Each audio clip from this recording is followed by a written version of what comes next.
Today's devotion is called Daily Dedication. We are on day 72, and if you're following along the dates, we're on March the 13th, and today's morning rinse is Exodus 32 through 34. And this is the story where Moses comes down from the mountain because Aaron and the people built this golden ox. The people were frustrated because Moses had been up on the mountain for so long, and they're like, wait a second, what's going on?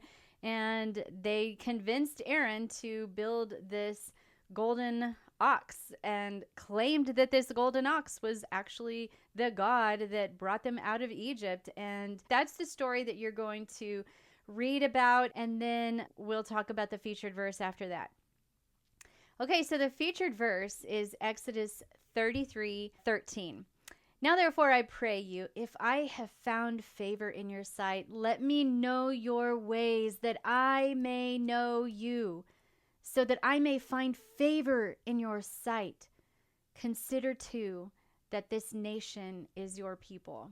So in one of the chapters of our morning rinse, actually in my devotion, I write chapter 33, but it's actually 32, where Moses told the people to dedicate themselves to the Lord so that he could bless them. So I looked up the word dedication, and according to the Merriam-Webster dictionary, it means self-sacrificing devotion and loyalty. Not only can we be dedicated to a person, like maybe we're dedicated to our boss, or maybe we're dedicated to a mentor, or of course we're dedicated to our significant other or spouse, but we can also be dedicated and loyal to other things like a career or a business. We can also be dedicated to things like volunteering in a local ministry, or maybe you're dedicated to being the budgeter of your family and you budget consistently, or maybe you're dedicated to things like keeping your house clean or eating right, or even becoming an expert on a certain subject matter. Just like the definition describes, being dedicated can be clearly linked to self-sacrifice. When we are truly dedicated, we will literally drop what our flesh wants to do so that we have that loyalty, and that loyalty remains intact to that thing or that person.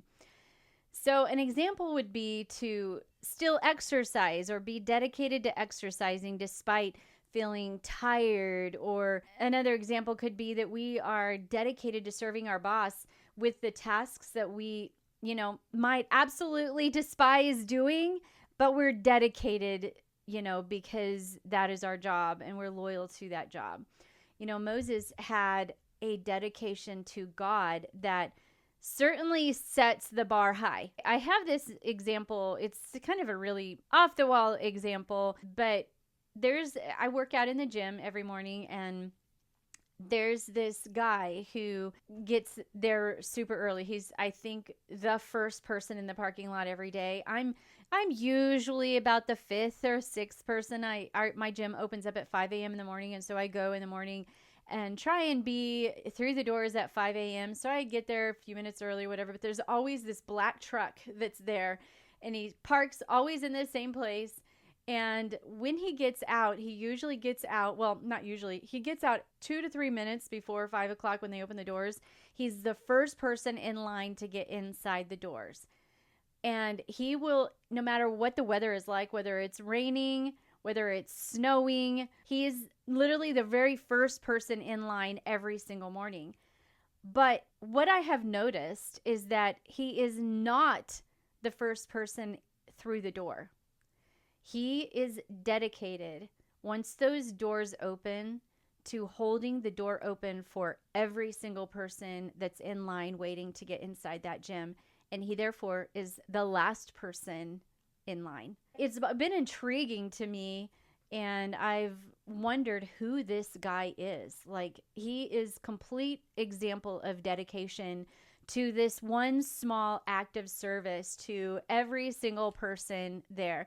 And he shows up always with a hoodie on and is His hood is over his head, so you can't really see who he is. And he's not, trying to make himself known, but he is literally the first person in line every single day. And then all these people get in line behind him as it gets closer to 5 a.m. when they unlock the doors. But yet he opens up the doors for everyone. And he does this despite the fact that there is a handicap button where we could all push the button and the doors automatically open up, and voila, we're inside. We have no effort to get inside, but this is not what he's dedicated to. He opens up the door for everyone. And so the whole line of people who are waiting to get into the gym at 5 o'clock get in before him. And this morning I asked someone, have you ever noticed this guy? He's so dedicated to doing this for the community. And it happened to be that one of my friends, I didn't know this, but one of my friends who I work out with, it's her son-in-law. And she told me that that's just what he does. Later, I found out that he is a youth pastor. And granted, when we throw in a person who is a pastor or a leader at a church, then we're like, oh, that makes sense. But really, truly, it doesn't. This is a part of the dedication that we all as Christ followers should be dedicated to. Like, it's not he's not doing this because he is a youth pastor. He's a youth pastor because he behaves that way, right? And because he has had a life of servanthood and dedication. And yet we can be dedicated to things like that as well. And Moses was one who set the bar very high. And so I think to myself, am I setting the bar really high on things? Do I expect somebody to hold my door open for me, when I'm walking through the gym? Or do I expect other people to do things like that? And if they don't, oh my goodness, Moses is dedicated to God. In fact, when Moses tells the people to dedicate themselves to God, he tells them to dedicate daily. And just like this man who opens the door open, holds the door open every single day, we can be dedicated to God daily in doing things. And in today's featured verse, it is interesting to note that Moses is clearly very hungry to know God and his ways, and showing his true loyalty and dedication to his relationship with God. And yet I had to ask the question, and it can be an easy question to ask when we're reading this story about Moses. He had his moment with the tablets, and he was having this conversation with God. And this question came to my mind: has Moses actually not been communing with God already? Like, more than anybody around him, Or another idea that came to my mind was Moses is asking this question of God. I thought Moses already knew God. Let's read the featured verse again. Now, therefore, I pray you, if I have found favor in your sight, let me know your ways, that I may know you, so that I might find favor in your sight. Consider too that this nation is your people.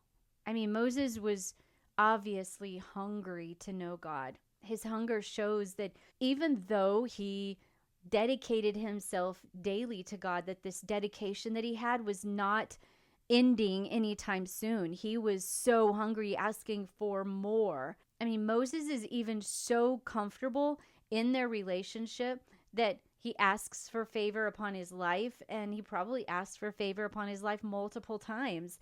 And also in this conversation with God, he is so hungry for this relationship that it almost appears like he's like this brand new Christian trying to learn the ways of Christianity, as if he still did not know what was happening despite his long time relationship with God. Moses, of all people, is asking God this. Another way I like to describe being dedicated is to have a full commitment to seeing something to the very end.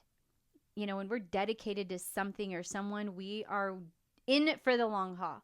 We're in it to win it. And the question would be, are we committed to God enough to dedicate our today to him in everything we do, keeping the end in mind, dedicating to, changing the way that we talk and walk, and having that same prayer that Moses had? Are we dedicated in that relationship enough to fully seek and to know him like what Moses longed to know for? And keeping in mind, Moses had grown up, he had went through all of the challenges, all of the plagues.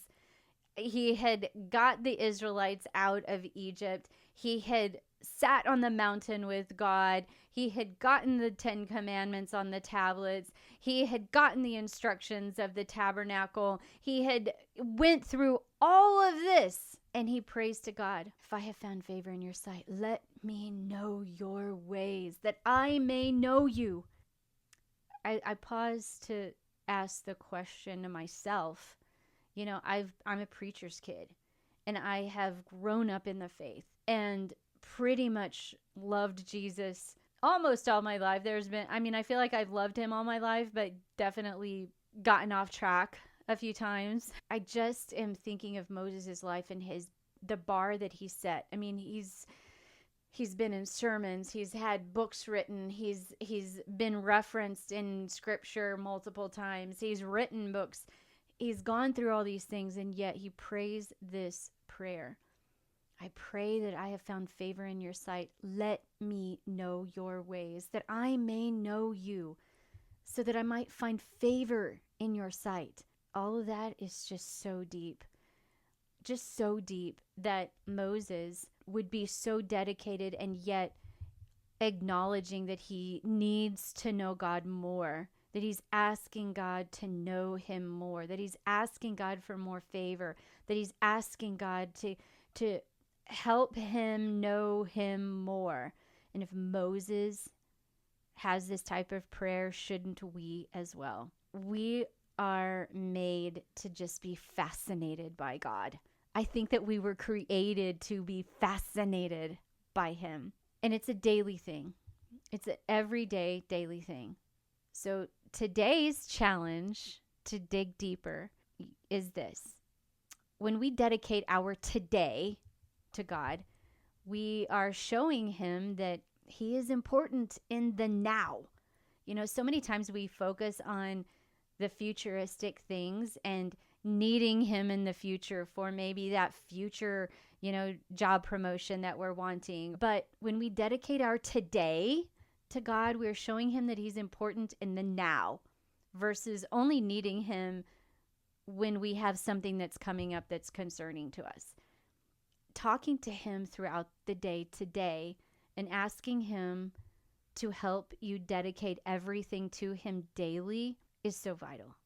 He blesses our yearning to walk this life with him, fully committed to him. So my prayer for today is that featured verse. And that is what I hope and pray that you also pray today. If Moses had this deep relationship with God and yet still longs to know him even more, that's the beauty of our faith.